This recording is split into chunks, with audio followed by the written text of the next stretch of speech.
FM News Talk 97.1. On demand audio. He's the billionaire behind this super PAC in development. He's the one that this plan all was the presented Chicago to. Cubs. Right. Bill West ended up paying that bill, but he's still banned from the restaurant. Pensions of the workers, the employment of the workers, but really just there to suck out whatever money they could for themselves. And with regards to, I'll go back and take a look at what was said there.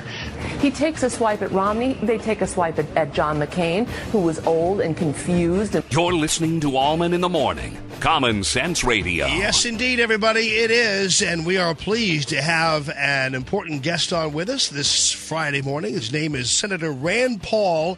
He is in beautiful Bowling Green, Kentucky.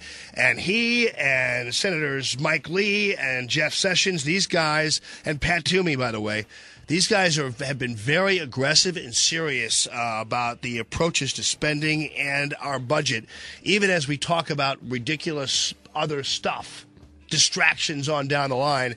There are these guys as a group focusing on what ultimately is really important in the end to our pocketbooks and to the sustainability of our federal government. Rand Paul, welcome to the program, Senator. How are you? Good. Good morning, Jamie. Hey, by the way, just very briefly, following the fortunes of your father and the delegate amassing at the state conventions, I'm telling you what, personally, I can't wait to be in Tampa, my friend.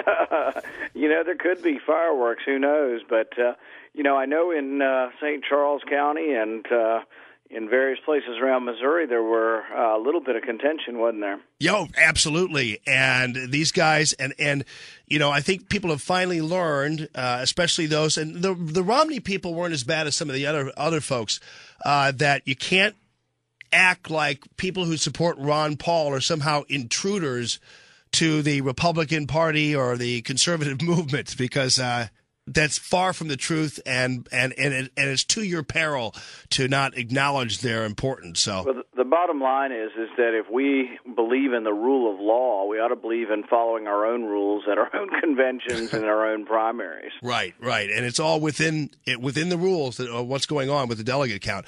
Anyway, you guys were at yesterday. It was a news conference regarding the budget, and so what to rein in spending. What are the hallmarks of this of your proposals? Well, basically, about a year ago, we proposed a balanced budget amendment to the Constitution, and in that amendment, it says that you will balance the budget within 5 years. So a lot of us think it's important to actually put forward a budget that actually does balance in 5 years and let people know how we would do it. So we put forward a budget that balances in 5 years. Mine got 16 votes. Now, some might say, well, gosh, you only got 16 votes. Why even do it? And I say, well, look, I got 16 more votes than the president got for his budget.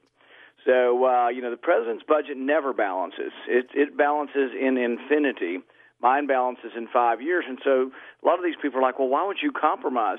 Well, it's kind of hard to compromise when the Democrats have no budget, or when the president says his will never balance. How do you compromise with people who aren't even showing up for work, basically?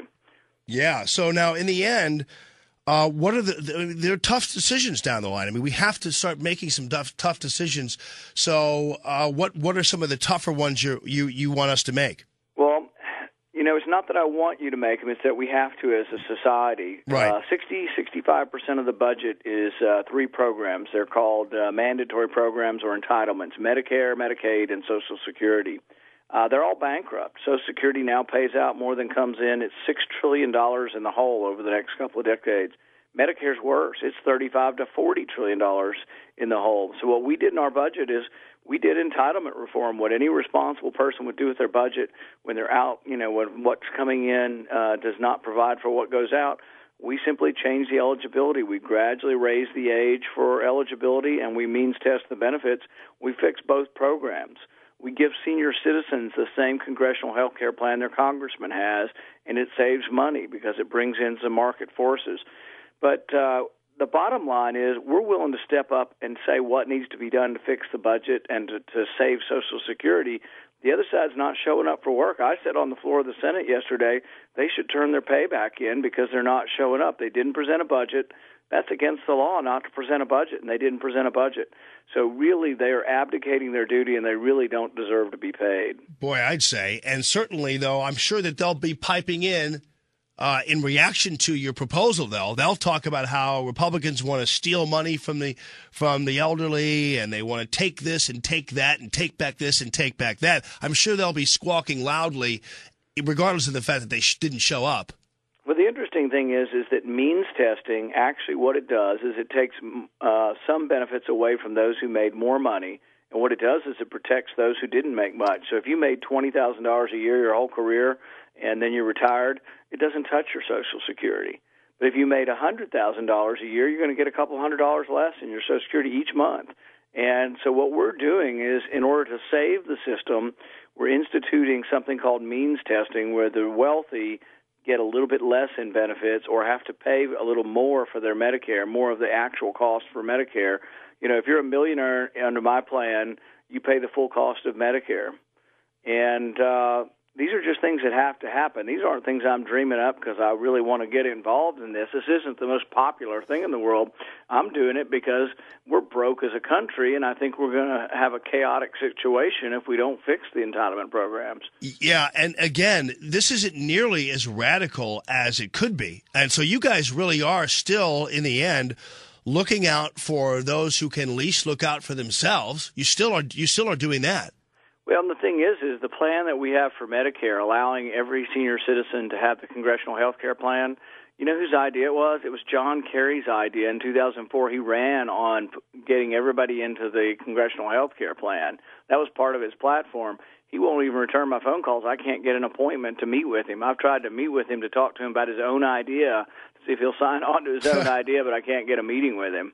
That is incredible. Well, we thank you and Senators Jeff Sessions and Mike Lee and Pat Toomey for taking our problem seriously. You guys are the lone wolves, it seems, but we certainly appreciate what you're doing. So how can we help? How can the people who are listening right now help hold people's feet to the fire, those who are about to who need to vote on this and get this thing going? Bottom line is you need to call, write, email your congressmen and your senators. And the interesting thing is we only got 16 votes. So just having a Republican isn't enough. You need to check and see, did your Republican senator vote to balance the budget in 5 years? Only 16 out of 47 did, and that's what this is about. It's about not only, from my perspective, that I think the Republican Party is more conservative, more fiscally responsible, but within the party, you get to choose who you think is the most responsible. I think you guys still have a Senate primary coming up, right? Yeah, we certainly do. Claire McCaskill. And how did Senator Blunt sign on with you? You know, I don't know how he did, but what I say to everybody is check it out, hold their feet to the fire, and try to get your representatives to vote for balancing the budget. Get them to make the difficult decisions with regard to entitlement reform, and let's move this country forward instead of just saying, oh, we're giving up because it's an election year, and that's basically what the Democrats have done. Now, Senator Paul, real briefly, though, before I let you get away, some people might say, well, these are not really entitlement programs because people pay into them. How do you respond to that? Well, the problem is that the only way we pay for the current generation of baby boomers retiring is to tax the new generation. This new generation, we just didn't have as many kids. So when I tell people, who do you want to blame? Blame your grandparents for having too many kids after World War II. But it's a fact, and there's nothing you can do about it. Social Security is $6 trillion short. With regard to Medicare, people think they paid Medicare taxes, and it's enough. But the average person over their lifetime of work will pay about $100,000 in Medicare taxes, but in their lifetime they'll receive $300,000 worth of benefits. The systems just aren't set up appropriately. They've been so generous with the benefits that nobody's looked at what was coming in, and it worked when we had a big youthful population and a small older population when we didn't live very long. Now we live a much longer time, and we have much smaller families, and that's why it's not working. Yeah, great point about Medicare. You're getting 3 times what you paid into it, so I think you could probably call that an entitlement program. Well, Senator Paul, grateful that you came on the show this morning, and you're welcome anytime, and good luck with everything, and we'll be following up on this. Thanks, Jamie. That's Senator Rand Paul in Bowling Green, Kentucky, and I'll give you some info on how Senator Blunt voted on this when we come back. Allman in the morning. Common Sense Radio.